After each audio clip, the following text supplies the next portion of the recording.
Good afternoon. We are Climb and maintain flight level tree 60 exigent 179er. up by Mount Whitney, and we have to get going here to start to get Climb and maintain flight level tree 60 Jazz 8765. get the first of all, Jazz let's get this 8765 turned traffic off. is 8 o'clock 3 miles at flight level There's tree the 60 airport. generic. Report them in sight. And we're clicking Lone Alaska Pine. 109er. It's Lone Pine right out there. Jazz 8765 have the traffic.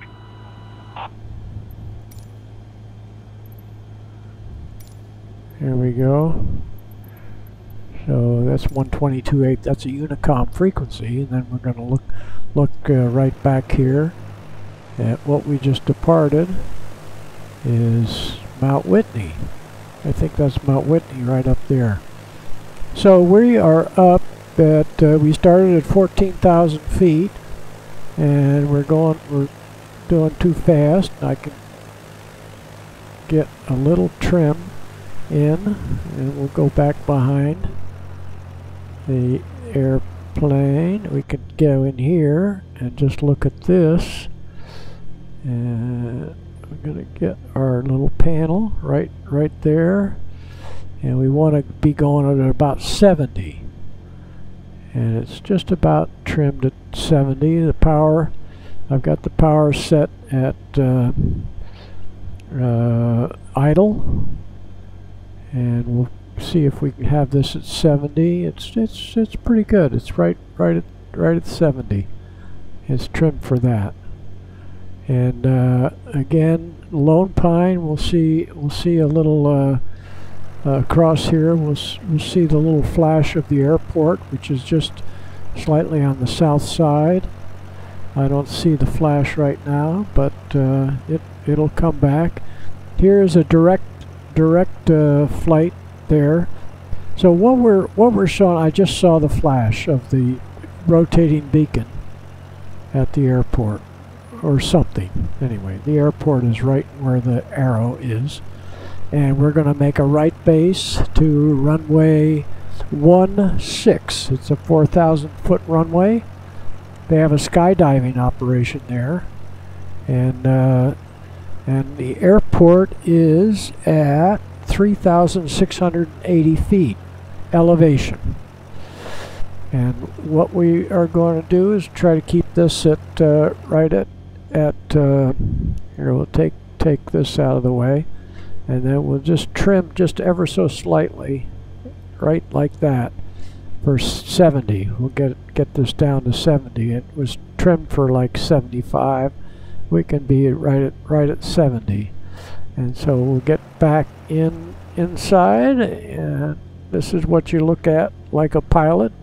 Your nose, when you hold the airspeed constant, your nose is sitting on approximately where you're gonna hit. You just keep that airspeed constant, and so what we want to do is look at that river or whatever that is on the other side of the valley. This is the Owens Valley. It's far beyond the airport, and we'll go back outside so you can see the airport a little better.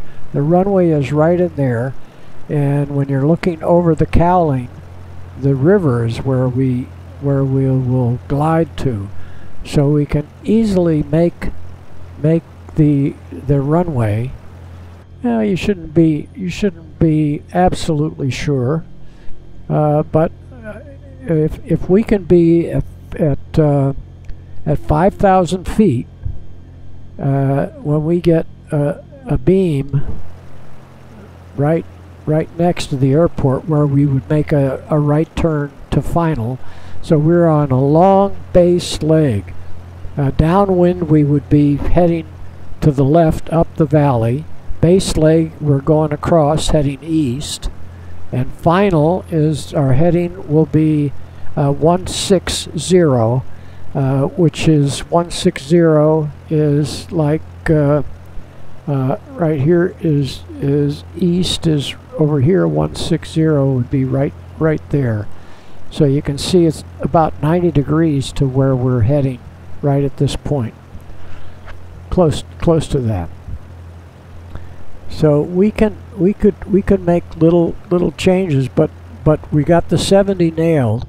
So let's show you, if I said I want to glide at 80, you would push the nose down a couple inches, like about right there, and hold it right there, and the airspeed will come up to 80. You're making the descent a little steeper. See, your airspeed indicator came up to 70. Now we let go, and it has more lift at 80, so it pulls the nose up, and as it slows down back down to 70, the nose will settle down to that angle, which will keep us at 70. And you can see we're edging closer to the base of the mountain. That's not bad. If it's going the opposite direction, if we were edging toward us, that would mean that we are not going to make. So if you're looking at something and it's going under your nose, that means you're overshooting. If it's going away from your nose, like say this little dark spot, then that means that we aren't going to make it there. Now you have to keep the airspeed constant for this to look right. Now let's see what our altitude is. 8,000 feet. We got plenty of altitude. I've figured it out that if we are at 5,000 feet and over this road, that we can make this runway very easily, and we'll probably have to use flap to keep from overshooting. So we're at 8,000 feet.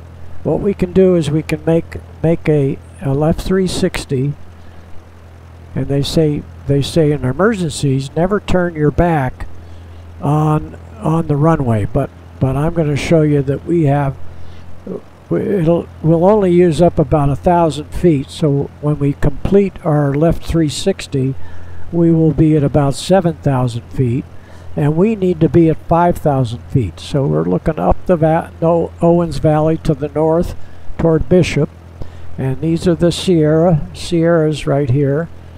And we'll look over to the left. We're keeping it at 70. And we'll look over to the left, and we're going to see Mount Whitney, which is the tallest mountain in the continental west. So Mount Whitney would be, we came out of somewhere right in here. I don't know whether that's the peak or the peak was over in here, but we came out of that area. So we're still at 70, and we would be in here. And one thing we look at right here is this would be above the horizon. So there goes our runway. Look outside here. See our runway there. Here's our road where we want to be at least 5,000 over the road, making a right turn to our final. So there's 7,000. We lost 1,000 feet in that 360. We're going to make one more 360. And again, let me emphasize that you wouldn't want to turn in an emergency. If you had an engine loss, you wouldn't turn your tail to the runway. What you do is you would do kind of S's back and forth off the end of the runway. So we would turn back. So we'll do that once we get down to 6,000 feet. We won't turn our back on the runway again. Okay, let's go inside, look at it inside. You can see that there's a space between the cowling and the top of the mountains. So that's the kind of look we want. And we're a little slow, so we're going to let our nose drop just a little bit. And we're coming around. There's the runway right there. There's our road. And now we're at 6,000. So now we're not going to turn our back on the runway. We're going to keep our nose down, so we're going to stay at 70. And we're going to go over this way a little bit. And when we get a beam of the airport, we'll make a little steeper turn to the right. Keep the airport on our right. Let's look out out the right. There's the airport right there. This is what it looks like in the airplane. And we're at 70. So when we see the airport, when we get right being the airport, we'll make a right turn. We're coming down to 5,000 feet now, though. Oh yeah. So we don't want to go too far over because we want to be able to turn onto our base leg at 5,000 feet. So let's get ready to turn on. We'll start. There's the road right there. So we're a little outside the road, but we'll definitely make the runway. We got 70. We're coming around, and then we'll head toward the runway. Here we go.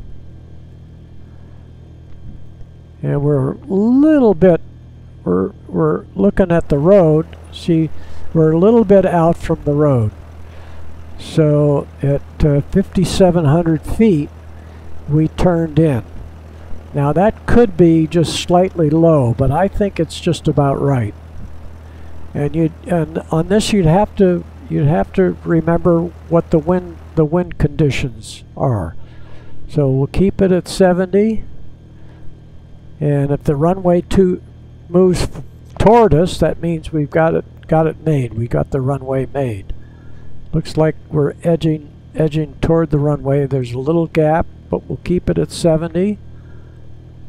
And the runway is moving, so we have a little extra airspeed.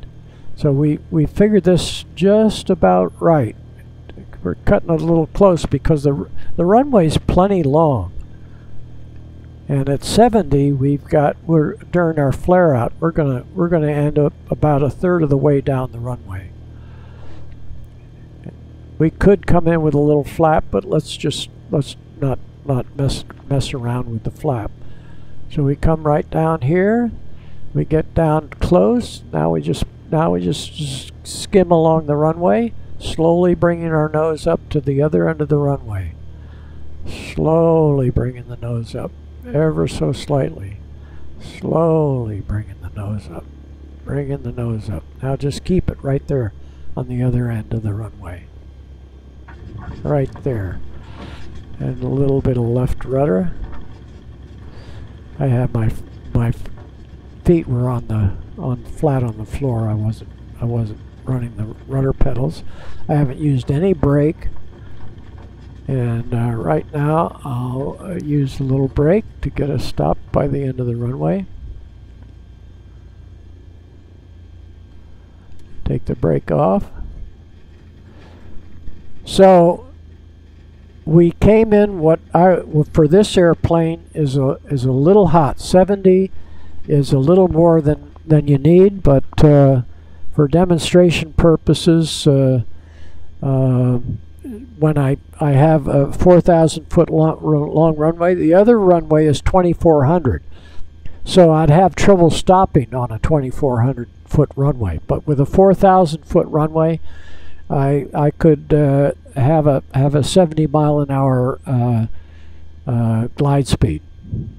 Gave us plenty of